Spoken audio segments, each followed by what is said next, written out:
Hello everyone, welcome back to our channel.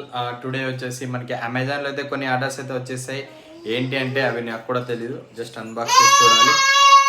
చోటుగాడు full noise చేస్తున్నాడు. Let's unbox the Amazon order. హెవీ గో. పట్టించుకోద్దండి, మనకి టైం లేదు. This is my Amazon order. This is order worth వచ్చేసి మనకి 280 rupees. Pack of four Denver deodorants అనమాట. Everyday బయట పోతాం కదా, షారూఖ్ ఖాన్ అయితే అడ్వర్టైజ్ ఇస్తారు. సో దాన్ని చూసి నేను కూడా ఆఫర్ ఉంటే కొన్నాను అనమాట. ఫ్రీగా అయితే నేను తీసుకోలే. సో ఇదైతే 50 ml quantity, just trial purpose తీసుకున్నాం. ఎప్పుడు వాడలేదు, ఎప్పుడు మనం సెట్ వెయిట్ కానీ లేకుంటే ఇంకా వేరే వాడాం కానీ, బట్ ఇవైతే వాడలే. జస్ట్ స్మెల్ చేద్దాం ఎలా ఉంటాయనేసి. ఓకే, నిజంగానే సూపర్ ఉందా అండి. అందుకే షారూఖ్ ఖాన్ అడ్వర్టైజ్ పెట్టి మరీ ఇవి ఇస్తున్నారు. 4 ఫ్రాగ్రెన్స్ వచ్చేసి మనకి 300 పడినాయి. మీరు కూడా ట్రై చేయండి.